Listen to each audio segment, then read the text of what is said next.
Setiap organisasi pasti ingin mencapai tujuannya dengan usaha seefisien mungkin. Namun, keberhasilan itu tidak hanya bergantung pada modal, teknologi, atau strategi bisnis, tetapi juga pada bagaimana manusia di dalamnya diatur dan dipimpin. Bentar. Udah belum? Lebih dari seabad lalu, seorang insinyur asal Prancis bernama Henri Fayol memperkenalkan gagasan tentang bagaimana administrasi itu dapat dikelola dengan efektif. Ia dikenal sebagai bapak teori administrasi dan melalui karyanya yang berjudul Administration Industrial et General, Fayol memperkenalkan 14 prinsip administrasi yang masih relevan di dunia kerja modern.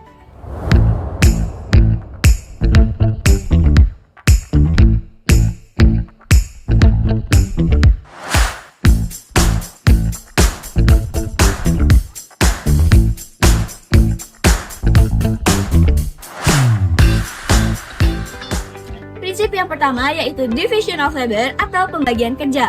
Fayol menekankan bahwa pembagian kerja memungkinkan setiap individu fokus pada bidang yang dikuasai.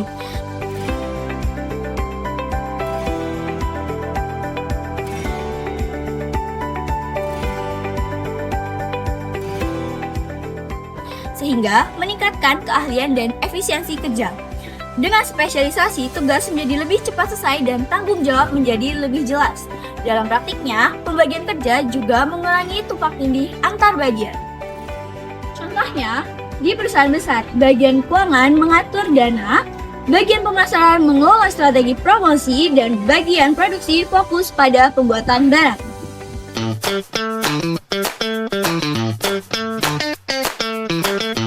Selanjutnya, prinsip yang kedua adalah kewenangan, yang berarti hak untuk memberikan kewenangan dan membuat keputusan. Namun, harus diimbangi dengan tanggung jawab.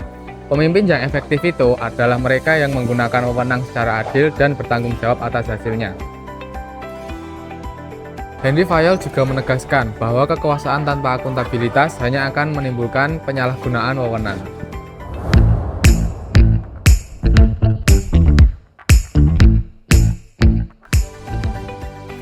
Prinsip ketiga yaitu disiplin. Disiplin merupakan sikap patuh terhadap aturan dan kesepakatan organisasi. Dengan disiplin, suasana kerja menjadi tertib, saling menghormati, dan produktif. Karyawan yang disiplin tidak hanya menunjukkan tanggung jawab pribadi, tetapi juga menjaga reputasi tim. Contohnya dengan datang tepat waktu dan menyelesaikan tenggat-tenggat waktu adalah salah satu bentuk penerapan dari prinsip ini.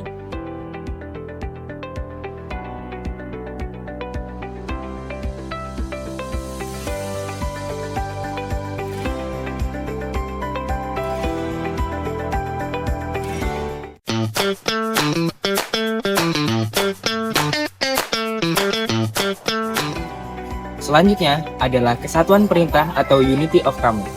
Fayol menegaskan bahwa setiap karyawan hanya seharusnya menerima perintah dari satu atasan. Hal ini untuk mencegah kebingungan dan konflik instruksi. Jika seseorang menerima perintah dari dua atasan berbeda, maka arah kerja bisa menjadi tidak jelas. Kesatuan komando menjaga struktur organisasi agar tetap efisien dan terarah.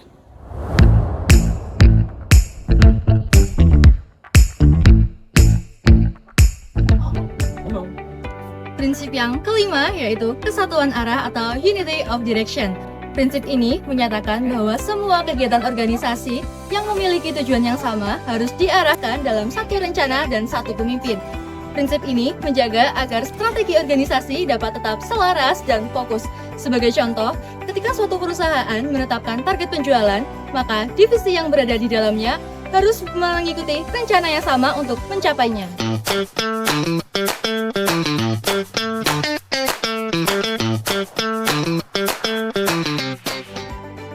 Selanjutnya, Henri Fayol juga menekankan bahwa kepentingan pribadi harus dikalahkan oleh kepentingan bersama. Ketika satu individu menomorsatukan tujuan bersama, organisasi ini akan berjalan secara harmonis dan efisien. Sebaliknya, jika ego pribadi lebih dominan, kerja sama tim akan terganggu dan tujuan akan sulit tercapai.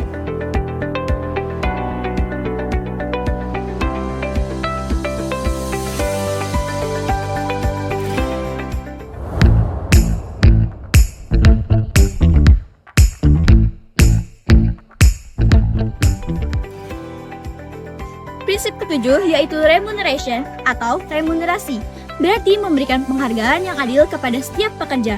Imbalan ini tidak hanya berupa gaji saja, tetapi juga penghargaan moral, lingkungan kerja yang nyaman, dan kesempatan bekerja bagi para karyawan.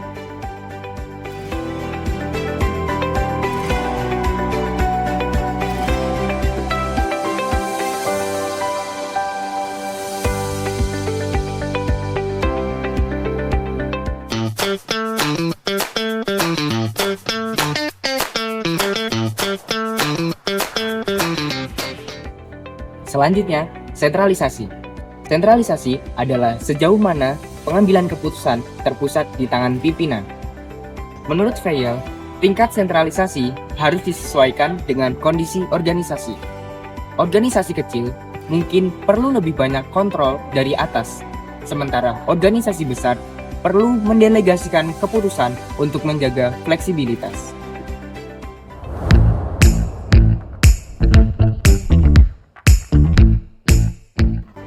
Prinsip yang selanjutnya yaitu hierarki.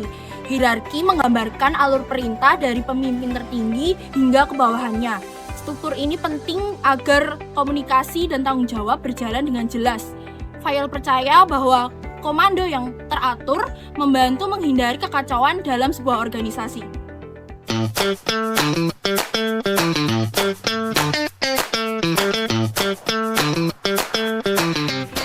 Prinsip yang ke-10 adalah keteraturan. Prinsip ini menekankan pentingnya menempatkan orang dan sumber daya di posisi yang tepat. Lingkungan kerja yang rapi dan terorganisir mampu meningkatkan efisiensi dan kenyamanan bekerja. Dengan keteraturan, setiap individu akan tahu di mana dan bagaimana mereka berperan.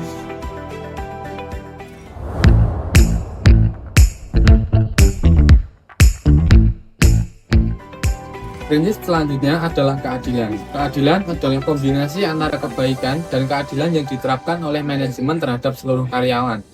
Pemimpin harus memperlakukan semua orang dengan hormat dan tanpa diskriminasi. Perlakuan ini akan menciptakan loyalitas dan semangat kerja yang tinggi.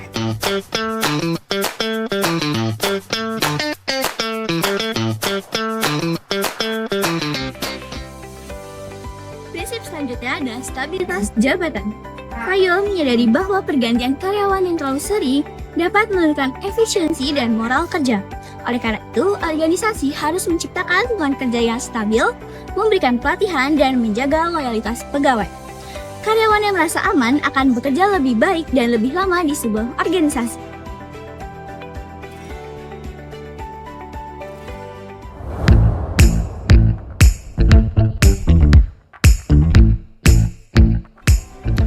Selanjutnya adalah inisiatif. Vail mendorong agar setiap karyawan berani mengambil inisiatif dalam pekerjaan mereka. Ketika karyawan diberi kesempatan untuk berpendapat dan berkreasi, karyawan akan merasa dihargai dan termotivasi. Inisiatif yang positif dapat melahirkan ide-ide baru untuk kemajuan organisasi.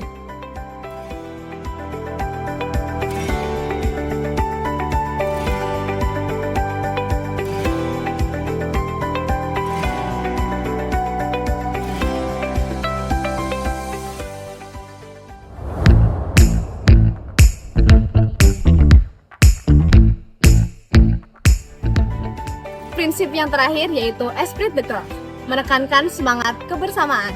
Ketika setiap anggota tim merasa menjadi bagian dari satu tujuan yang sama, kerjasama dan loyalitas akan tumbuh. Vail percaya bahwa semangat tim yang tinggi adalah sumber kekuatan terbesar bagi setiap organisasi.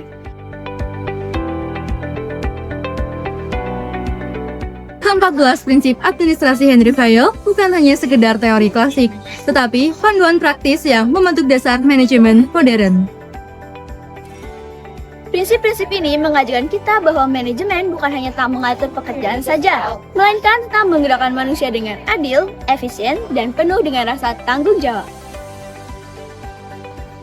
Dengan memahami dan menerapkan prinsip-prinsip ini, kita tidak hanya menjadi pengelola yang baik, tetapi menjadi pemimpin yang mampu menginspirasi dan juga membawa pengaruh positif.